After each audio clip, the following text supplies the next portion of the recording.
welcome to the first episode of Figuring It Out at the Figure Studio. I'm Kim David, your host. I'm also the creator of Tamarind, Bredren. And here we have Trevor and Cody, who are the owners of Rhythm Beets on 101 Ave. And in this episode, you'll learn a little bit more about how they figured out launching this business. So to start, it'd be great if you guys could tell us a little bit more about exactly what Rhythm Beets is, and when did you start? So we started last year, June 30th. We're about to hit a year. Rhythm Beets is just basically a healthy restaurant in the neighborhood. So we make simple meals, simple healthy things, and we have a selection of juices, smoothies, and other things that you would find at your local cafe. We source coffee, lattes, that kind of thing. Awesome. And where's the cafe located? It's on 100th Street and 101 Avenue. Cool. So where did you guys come up with the idea to have a juice and smoothies cafe? Where did it come from? So we were actually, I started juicing about 4 years ago. And I've known Cody, I believe about 11 or 12 years now. So we've been close ever since. We're always hanging out. And one night actually we came back from a cricket game and we were in the backyard hanging out, talking. And we were thinking about new business ventures, investing, all that sort of stuff, and we thought about what could be open to help the community and try and start something new, and we thought of a juice bar. Awesome. So you were juicing for a while, so how did you figure out what you liked with combinations and things like that? So I didn't really like eating any vegetables. Fruits, I love fruits, but you can't sit down with a whole tray of fruits and expect to eat it all. By the time you eat an apple, you're full. So juicing, you can get multiple fruits, multiple vegetables in, and you're getting all your nutrients and vitamins one shot. So I used to try different recipes, strawberries, kale, spinach, everything. And certain ones you'll taste it and it's sour. And I'm more of sweets. I like sweeter flavors. So I was like, okay, you could throw in an apple, let's throw in an orange, and all the flavor dynamics will change and it'll taste much better. So that's how I sort of started getting all my recipes and stuff that I used to make every day to go to work and stuff with. Cool. So did you like all of his smoothie and juice combinations at first? Well, yeah, I tried them. I wouldn't juice at home. I think there's a lot of mess and cleaning up to be consistent. Yeah. So I would normally just go to local juice bars to purchase. But once he started making them, I would just try them, and yeah, he was getting good at it. So, yeah. Cool. So you mentioned that you guys knew each other for like 11 years. How'd you meet? So we met in high school, sophomore year of high school. We met when we formed Edison's first cricket team. Yeah, Edison's first cricket team. Cody was in pre-med. Yeah. Pre-med, and I was in computer repair. So we didn't have any classes together. Yeah. But cricket brought us together actually. So we did 2 years of cricket, and then after that, went to different colleges, and we still stayed in contact. I think he's the only person that I actually stayed in contact with after high school, and we'd play cricket on Sundays after high school throughout college. So we'll go by each other's house. So the friendship definitely stayed there throughout all these years.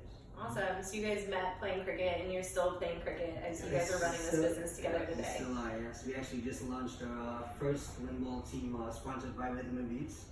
It's actually called Juice Boys. Nice, I love that. Today was actually our first game of the season. So. Awesome. Congrats. Yeah, that sounds awesome. So you guys are hanging out in your backyard, in the hammock, talking about this business idea. What next?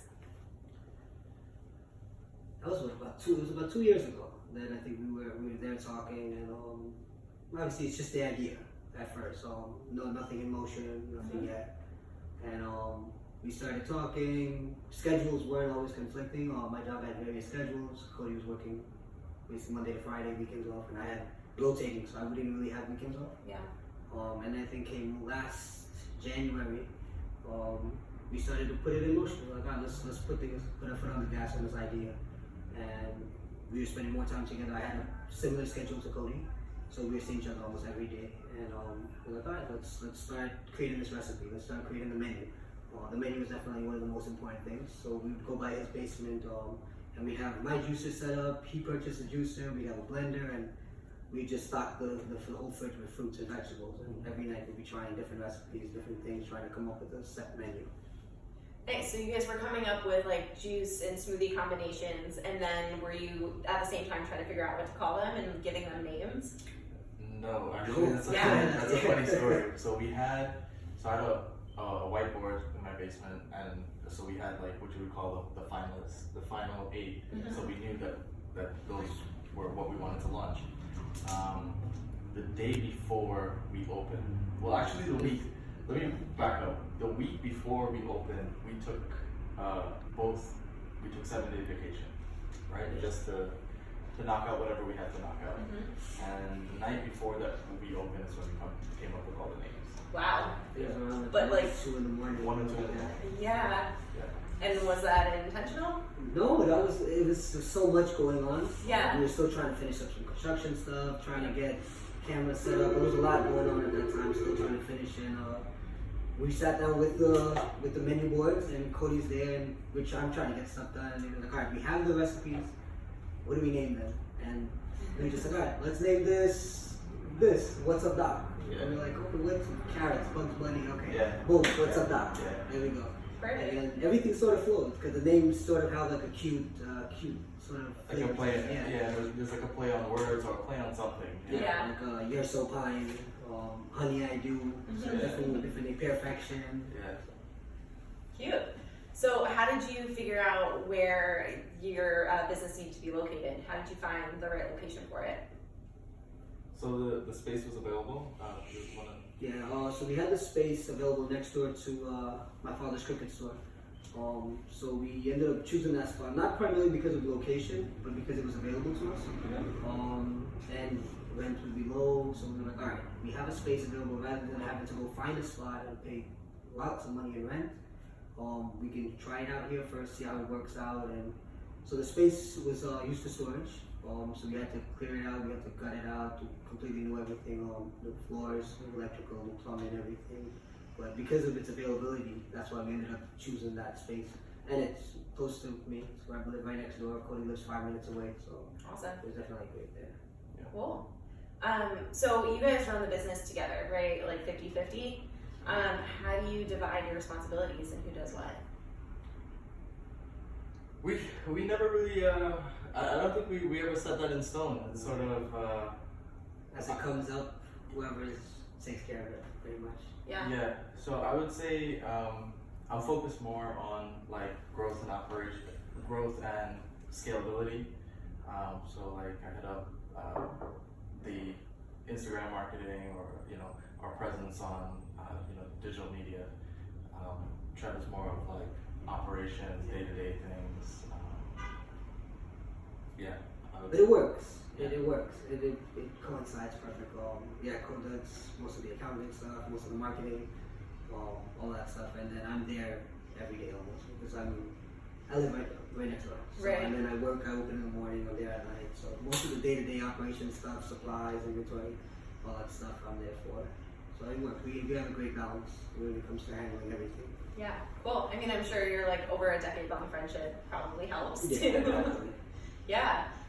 So in that, I mean, with starting a business, have you guys ever had any big disagreements regarding Rhythm Beets in this first year? What has that been like?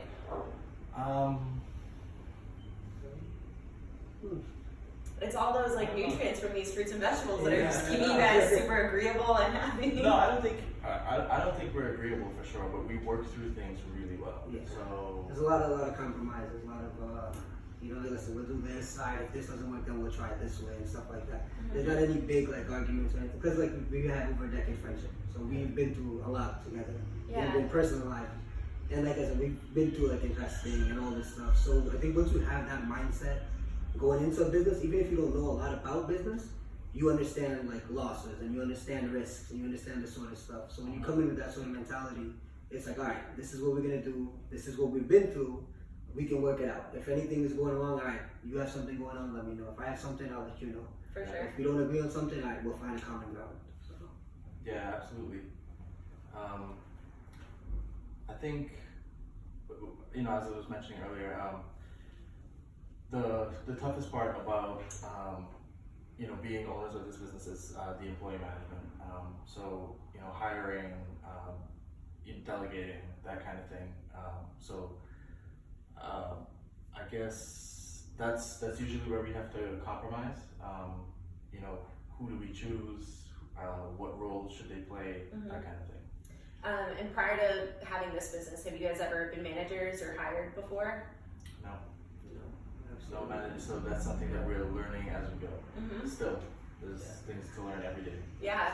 So with that, I mean, I'm sure you guys are learning a ton from just doing it and having to figure it out in real time, but do you guys find yourselves like leaning on any specific resources? Like, do you guys, read like HBR more now than before, like any other like publications, or just looking to like influencers online or anything like that, other businesses?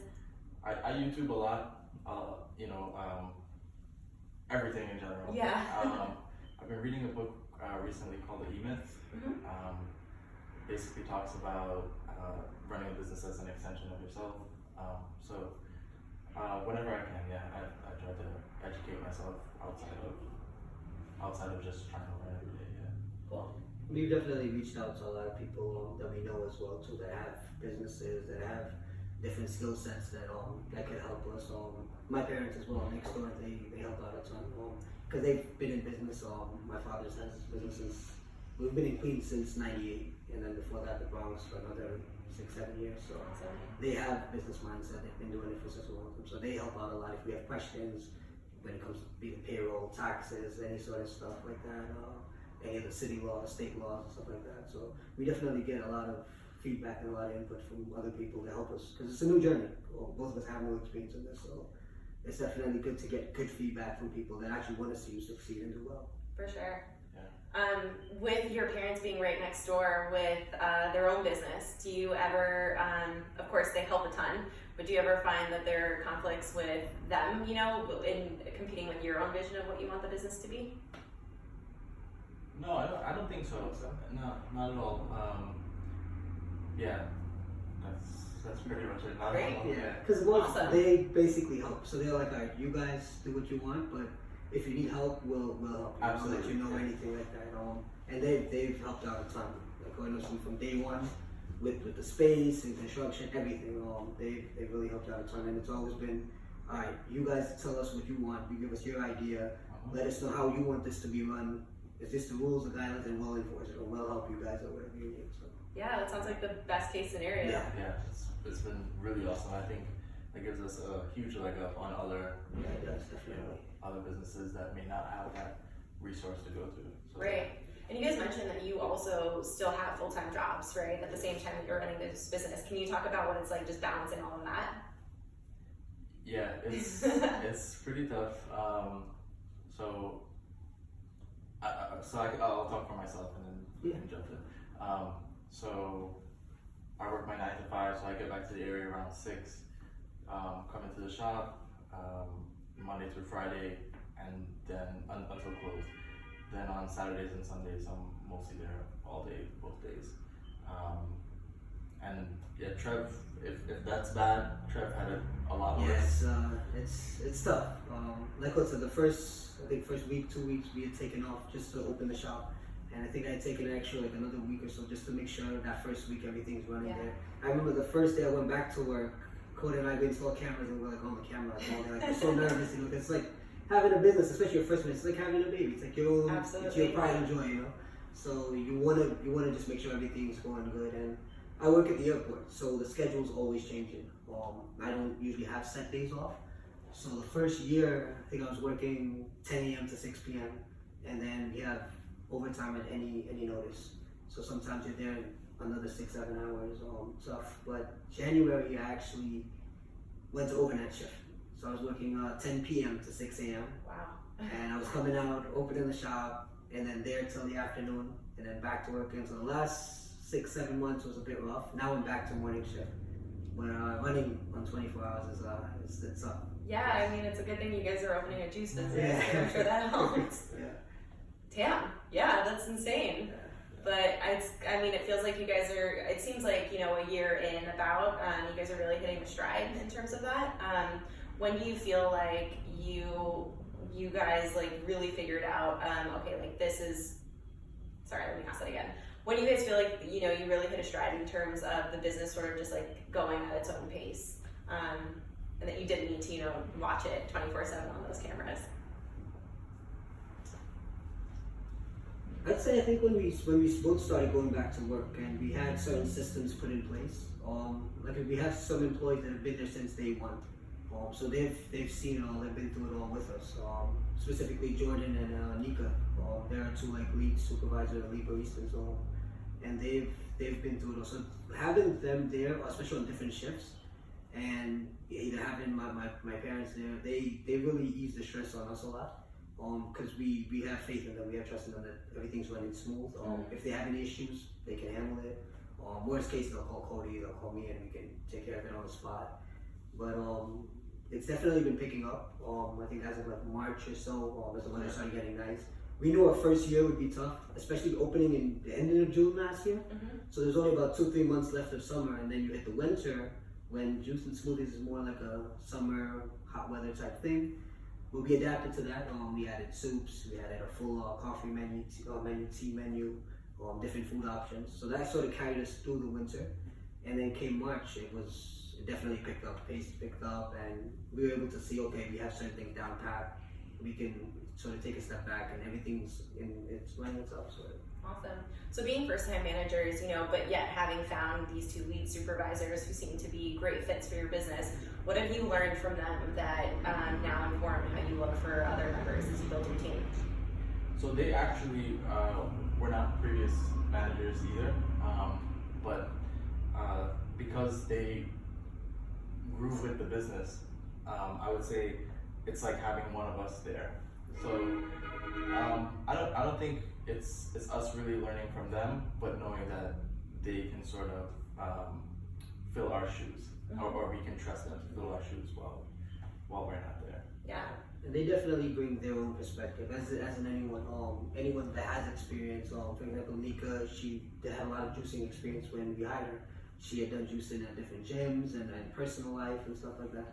So having that and someone that knows the benefits of fruits and each fruit and know the benefits of different add-ons, matcha, turmeric, all this stuff, it definitely helps when you have someone behind the counter to help customers, which is great. And Jordan's been with us since day one, even before the shop, and he definitely learned a lot as well. And we still learn a lot from him. Sometimes we go in and he'll tell us, "Oh, this situation happened, and he handled it this way." And we're like, "Oh, okay, we didn't even think about it that way." Even I think like 2 days ago, he brought up something about a machine that we use. And it made us start to think, okay, actually Jordan brought up a great point. So it's definitely great having, like Cody said, having them fill our shoes, but it's definitely good to see their input and stuff, their ideas. Because we welcome everyone's ideas. And we tell them, just give us your ideas, we'll think about it, we'll see if it fits, then we'll run with it. So. Right. So it sounds like there's also sort of this seasonality to people juicing and drinking smoothies, really like a core part of this business. But when it comes to actually sourcing your produce, what is that like? Because these are all like fresh produce, right, that you guys are using? Yes. Yeah, and that's pretty tough because the price fluctuates quite a bit, right? So we have to price accordingly. And you know, we just went through our first like 4-season cycle, so now we have some sort of idea of, okay, strawberries are high at this point, strawberries are missing, you know, sometimes you can't even get them at this point. It's surprising because sometimes when you're on the outside and you just go to the grocery store every day, you might see these things, or if you don't see it, you don't notice it's missing. Right. But now when you have a business and you depend on it, it's like, okay, where is avocados? Why is there no avocados? The whole country, there's no avocados in the country. Yeah. Now I have to start going online, Googling, okay, why is there no avocados? Then you see all the Mexican farmers are on strike because of pay, and they're not shipping anymore into the U.S. Yeah. Now, okay, one case of avocado is nearly $100, $150, and there's no more after a certain point. So it's definitely, the first 4-season cycle has been a great learning experience. We've seen blueberries disappear from everywhere, from importing to grocery stores to Costco, everywhere. It's just disappeared. The same thing with other fruits. Certain fruits you'll get year-round. Bananas, apparently the world is full of bananas, so bananas you get year-round. Pineapple, carrots, stuff like that you'll get year-round. But definitely berries, avocados, stuff like that is a little bit more seasonal, and then high demand as well too. Definitely. So I'm sure, you know, your parents obviously had some experience in business, but not necessarily working with produce and stuff like that. So how did you guys figure out sort of like the food business side of things? So I guess it started, you have to get the food protection badge. So you have to do like this whole course, and you basically abide by those rules, and that's kind of where we started. We wanted to see, when we started, we were like, all right, what do we need first? What are the license? What are the requirements? Business stuff. So like, all right, we open a food restaurant. You see a lot of restaurants, they have the letter grades on them. So like, all right, how do we go about this? What's the first step? All right, well, we need food handlers license. The Department of Mental Health and Hygiene, they provide that. So like what you said, you go online, you take a quiz, then you have to go to Harlem and take the physical test. And usually one person at any time in the store needs to have it. So that was the first step, and then a lot of research, tons of research. Like what we said earlier, before we opened, we would spend hours a day just driving around, going to different restaurants, going to different juice bars, cafes, getting ideas, observing different stuff, signs, different sinks, machines, all this stuff. Trying to see, okay, what's their setup and what do we need? And we did a lot of calling to the city. Different restaurants that we know and stuff, trying to get ideas on how do we approach this stuff. Awesome.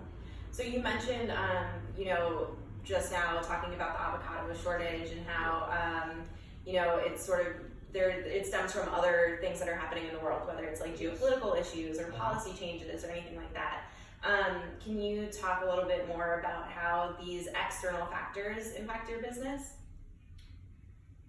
And like certain other situations where that might have come into play? Yes. Okay. Well, this is not as global as the other issue, but so I was mentioning off camera just now about the minimum wage hike. So that impacted us quite a bit, which happened in December or January. Yeah, December 31st. So you know, it added a dynamic, a labor dynamic. So if you have 10 employees or fewer, the minimum wage is $13.50. Okay. If you have 10 employees or more, it's $15.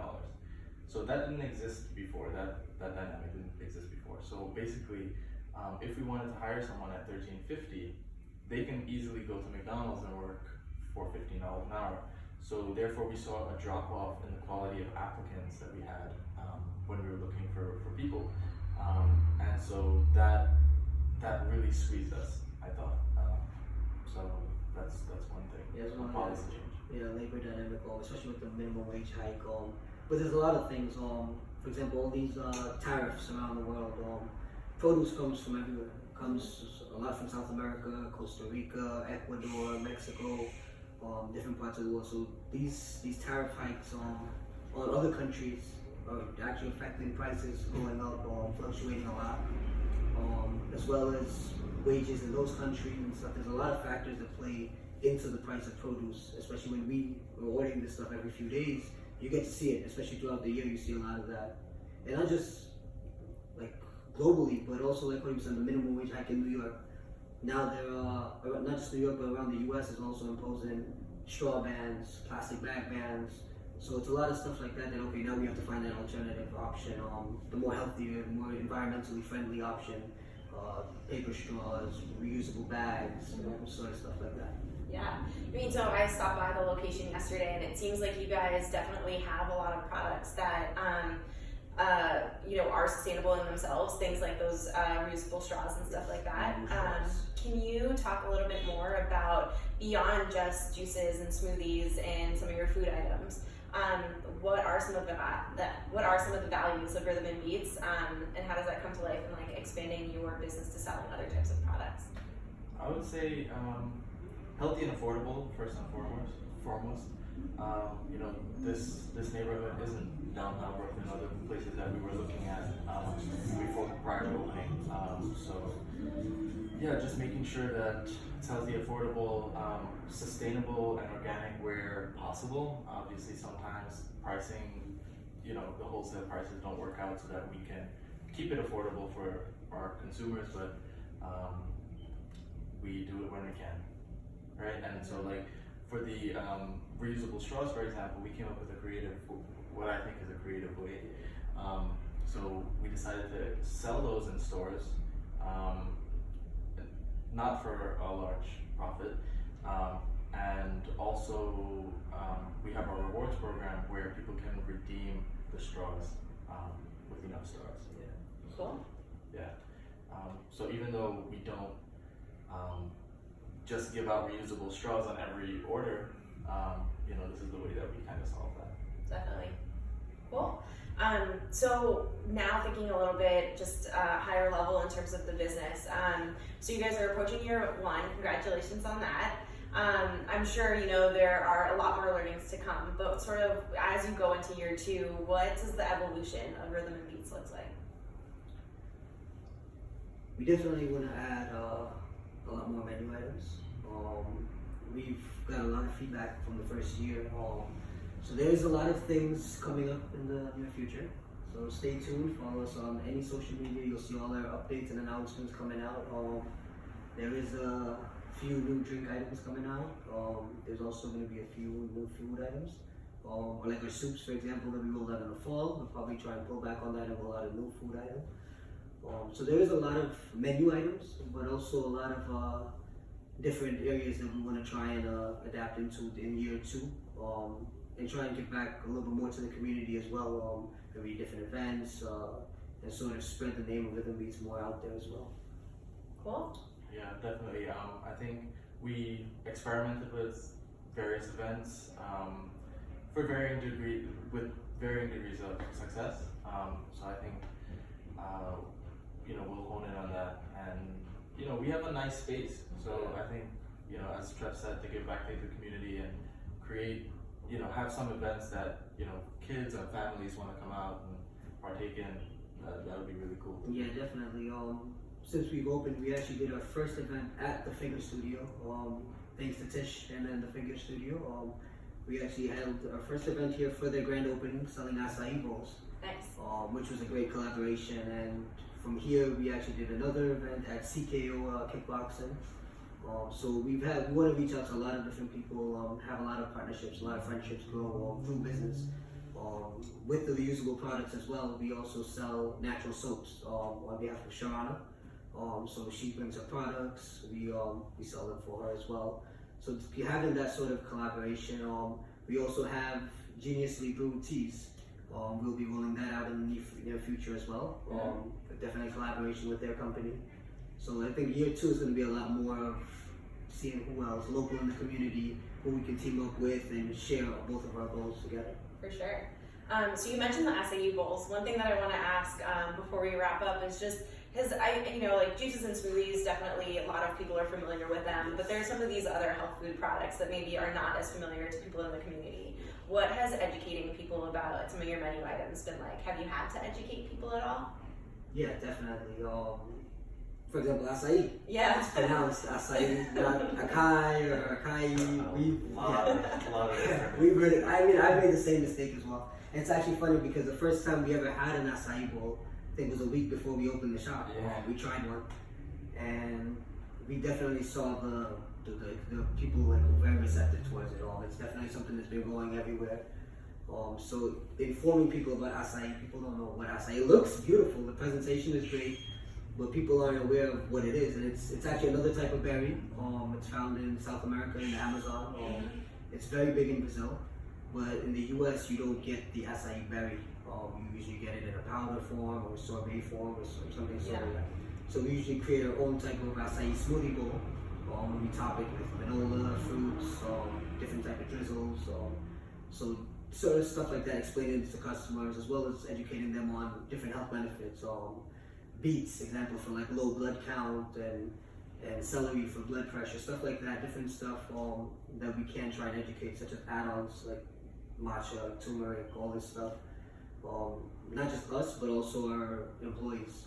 They're very well trained on this stuff, and we've gotten a lot of feedback from customers on how the baristas, they take their time, they explain menu items, they explain different benefits for stuff to them as well, so, which is great.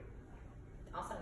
And then so as you guys are talking about rolling out new programs, whether they're events or switching up the menu, that essentially is scaling your business, right? That is taking your business to the next level upwards. What does that take in terms of financing those decisions, the time that it takes to going into like figuring out what those things are? Can you talk a little bit more about like the behind the scenes of what year 2 looks like? I think we have to go to the drawing board on that. Year 1, as I mentioned, it was just about people making sure that whoever came through the door really loved it and enjoyed their experience. Year 2, I think we just have to take it to the drawing board and figure out, okay, what's that goal that by June 30th, 2020, what do we want to accomplish? For sure.